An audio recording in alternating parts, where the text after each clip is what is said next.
नमस्कार, आप देख रहे हैं फाइनल बुलेटिन में हूं आपके साथ शैलेंद्र चौहान। और सबसे पहले बात करेंगे दिल्ली की खबर की। सोनिया गांधी को लेकर पीएम का ट्वीट सामने आया है। पीएम ने ट्वीट किया है,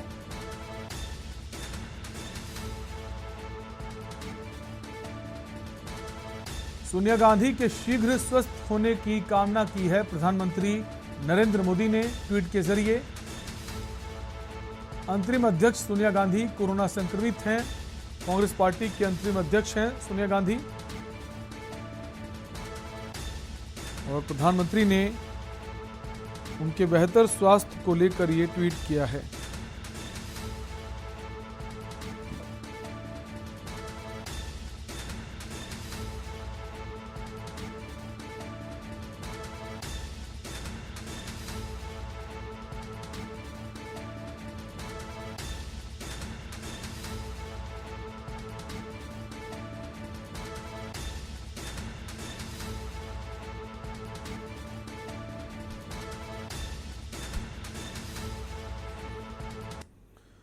और अगली खबर दिल्ली से आ रही। मुख्यमंत्री अरविंद केजरीवाल ने ट्वीट कर कहा है कि टारगेट किलिंग के तहत आज आतंकवादियों ने विजय कुमार की निर्मम हत्या कर दी है।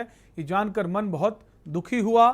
ईश्वर उनकी आत्मा को शांति दे। ये कश्मीर में क्या हो रहा है? हम अपने लोगों को सुरक्षा क्यों नहीं दे पा रहे हैं?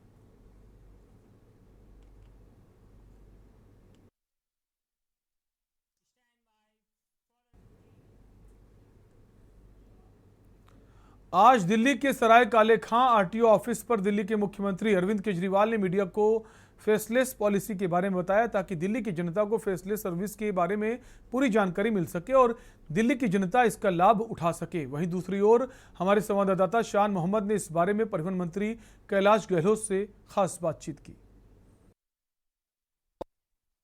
मौजूद हैं बात करने के लिए क्षेत्रीय विधायक प्रवीण कुमार जी। आइए उनसे बात करते हैं कि जिस तरीके से दिल्ली के मुख्यमंत्री अरविंद केजरीवाल ने जो फैसलेस का जो जनता के लिए जो सुविधाएं दी हैं उसके बारे में क्या कहना चाहेंगे?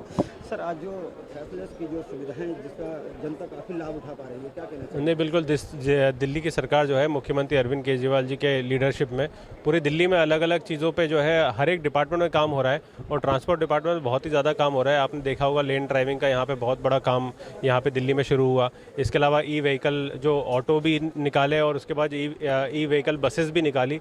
और जो इसके बाद आज यहाँ पे मुख्यमंत्री अरविंद केजरीवाल जी है यहाँ पे सराय काले खां में जो टेस्टिंग सेंटर है यहाँ पे आए ड्राइविंग टेस्टिंग सेंटर पे, और उन्होंने पूरा देखा कि किस तरीके से हमारी फेसलेस पॉलिसी जो है वो किस तरीके से चल रही है, लोग जो है ऑनलाइन अप्लाई कर रहे हैं नहीं कर रहे हैं। इसके अलावा जो टेस्टिंग ट्रैक होता है उसको पूरी निगरानी करी। और उसमें सबसे खूबी बात यह है कि यहाँ पे कैमरे लगे हुए हैं। अगर जो भी गाड़ी का टेस्ट देगा तो वो कैमरे जो है वो रिजल्ट जनरेट करेंगे। अगर उसने छोटी सी भी गलती करी होगी तो कैमरे जो है आर्टिफिशियल इंटेलिजेंस से तुरंत उसको ट्रैक कर लेंगे और तुरंत उसका नेगेटिव रिजल्ट दे देंगे।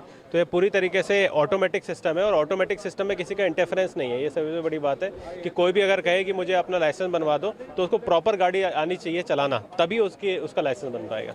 कुछ सालों बाद पहले की बात करें तो लोगों को काफ़ी लंबी कतारों का सामना करना पड़ता था, दलालों का सामना करना पड़ता था, लेकिन आज जो ये शुरुआत की गई है किस तरह से जनता को लाभ मिल रहा है?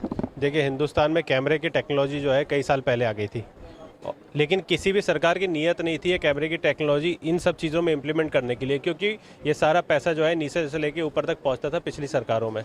चाहे वो कोई भी डिपार्टमेंट हो, पूरा नीचे से लेके ऊपर तक पहुंचता था। और ये सारी जो बीच में इंटरफेरेंस अगर होगा तभी ये पुरानी सरकारों का काम चलता था। लेकिन अब आम आदमी पार्टी सरकार ने यहाँ पे कैमरे इंस्टॉल कर दिए हैं ताकि जो है वो जो एलिजिबल है और जिसको गाड़ी की प्रॉपर नॉलेज है, जो गाड़ी ड्राइविंग की प्रॉपर नॉलेज है, उसी का लाइसेंस बन पाएगा। अगर मैं भी चाहूँ, मैं किसी अपने बंदे का लाइसेंस बनाना चाहूँ तो वो भी पॉसिबल नहीं है, क्योंकि उसमें सारा जो रिजल्ट जनरेट है वो कैमरे के थ्रू है। और कैमरे अगर नेगेटिव आएगा तो चाहे कोई भी इंटरफेरेंस करे वो नेगेटिव ही है। तो ज़्यादा बात करने के लिए कैलाश गहलोत जी। सर, आज जो फेसलेस सर्विस की जो शुरुआत हुई है, क्या कहना चाहेंगे इसकी? नहीं, फेसलेस की शुरुआत नहीं हुई है। 16 लाख लोग जो हैं वो ऑलरेडी इसका लाभ उठा चुके हैं। तो जो सीएम साहब ने तारीफ की डिपार्टमेंट की और पूरे विभाग की, उसके लिए उनका बहुत बहुत धन्यवाद। और व्हीकल रजिस्ट्रेशन के बारे में जो अरविंद केजरीवाल जी ने कहा उसके बारे में जनता को किस तरीके से अप्लाई करना चाहिए, फिर क्या क्या सुविधाएं दी गई है? रजिस्ट्रेशन का तो जो भी कस्टमर जहाँ से खरीद रहा है वहीं से अपना वो प्रिंट करा सकता है तुरंत। उसको कोई वेट करने की ज़रूरत नहीं है। वहीं प्रिंटर लगे हुए हैं बड़े बड़े डीलर के यहाँ, तो उसमें डिपार्टमेंट का कोई बीच में दखल नहीं है किसी प्रकार का।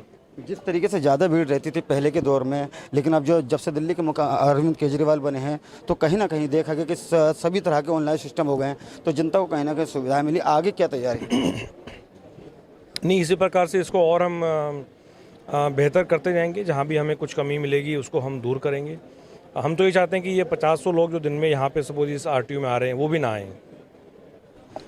हमारे साथ मौजूद थे ट्रांसपोर्ट मिनिस्टर कैलाश गहलोत की, जिनका कहना था कि जो आज दिल्ली के मुख्यमंत्री अरविंद केजरीवाल जी ने जो फैसलेस की जो शुरुआत की है, हालांकि मैं आपको बताना चाहूँगा फैसलेस की जो शुरुआत थी वो काफ़ी समय से है, लेकिन आज सराय काले खां आरटीओ ऑफिस में दिल्ली के मुख्यमंत्री अरविंद केजरीवाल यहाँ पर मौजूद आए। जो जनता को जो आरटीओ ऑफिस से जो सुविधाएँ मिलनी चाहिए, जिस तरीके से पहले के दौर में जिस तरीके से भीड़ रहती थी, लोगों को काफ़ी समस्याओं को और काफ़ी कतारों का सामना करना पड़ता था, लेकिन हम इस समय मौजूद है सराय काले खां आरटीओ ऑफिस में। आप देख सकते हैं कुछ देर पहले यहाँ दिल्ली के मुख्यमंत्री आए थे और फेसलेस जो सर्विस है उसके बारे में जनता को और मीडिया को रूबरू कराया।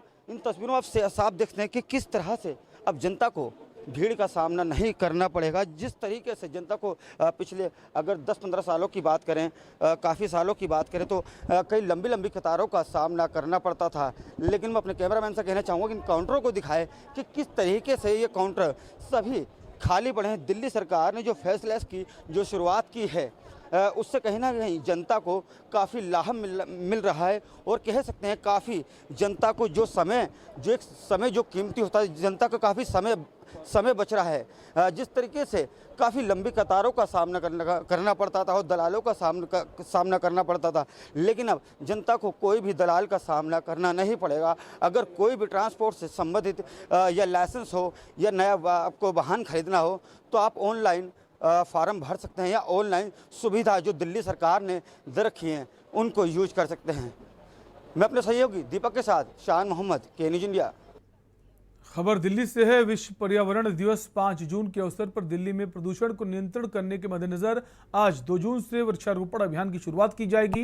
दरअसल दिल्ली के पीतमपुरा में उत्तर एवं उत्तर पश्चिम जिला विधिक सेवा प्राधिकरण दिल्ली द्वारा विश्व पर्यावरण दिवस के उपलक्ष्य में लोगों को जागरूक करने हेतु वृक्षारोपण का ये कार्यक्रम आयोजित किया गया। इस अवसर पर उत्तर पश्चिम जिला के प्रिंसिपल जिला एवं सेशन जज सुरेश कुमार गुप्ता और उत्तरी जिला के प्रिंसिपल जिला एवं सेशन जज विमल कुमार यादव मुख्य अतिथि के तौर पर उपस्थित रहे। साथ ही इस दौरान डीएलएसए नॉर्थ और नॉर्थ वेस्ट जिला के पदाधिकारी और बड़ी संख्या में स्थानीय निवासी भी मौजूद रहे। We know World Environment Day is celebrated all over the world on 5th of June every year to create awareness among the public about the environment. We have to save the environment.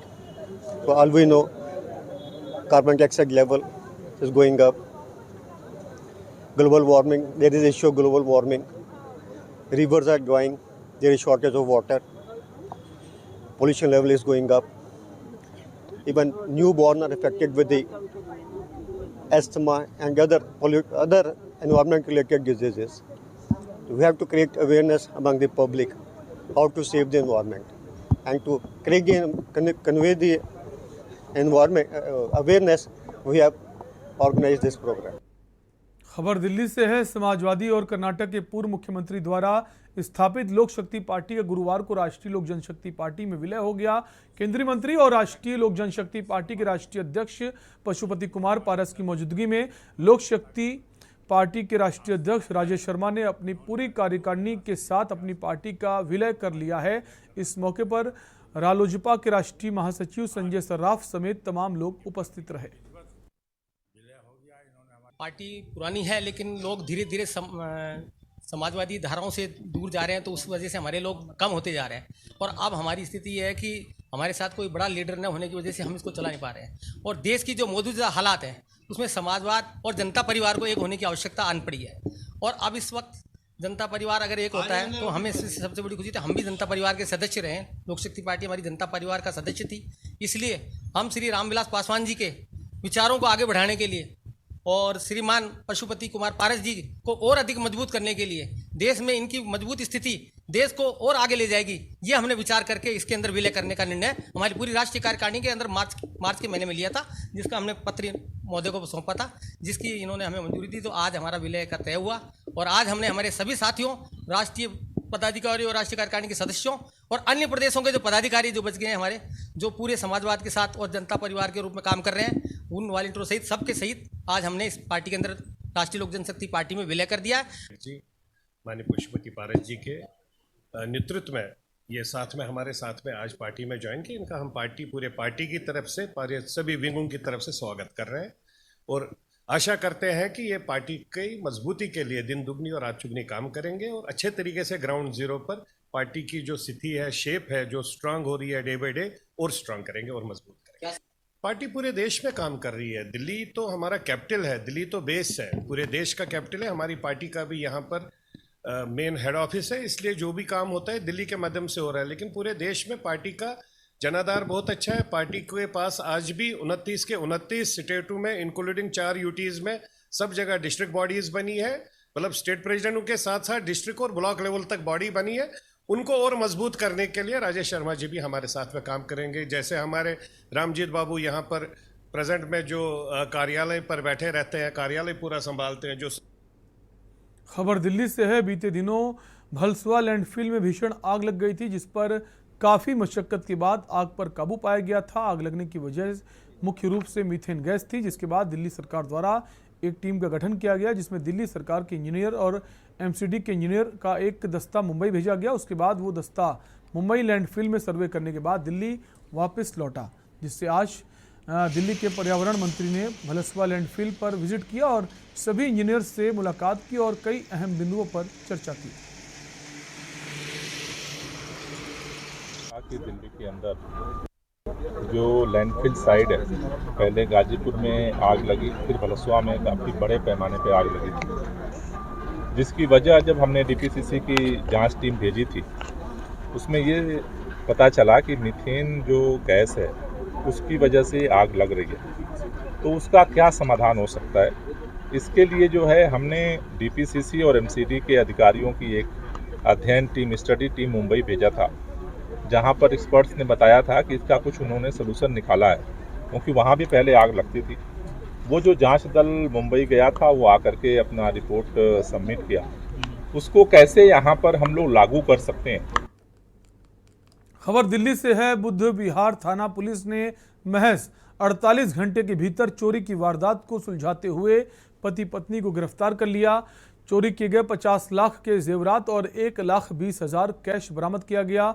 Rohini जिले के DCP Pranav Tayal द्वारा मिली जानकारी के अनुसार बीते मंगलवार को sector 24 Rohini में चोरी की पीसीआर कॉल हुई थी, जिसमें शिकायतकर्ता ने बताया कि उनके घर से सोने, चांदी और हीरे के 50 लाख के गहने और आपको बता दें 1,20,000 रुपए चोरी हुए। जिसके बाद एसीपी आरती शर्मा और एसएचओ बुद्ध विहार के नेतृत्व में एक टीम का गठन किया गया। टीम ने आसपास लगे सीसीटीवी को खंगाला और टेक्निकल सर्विलांस के आधार पर जांच शुरू की।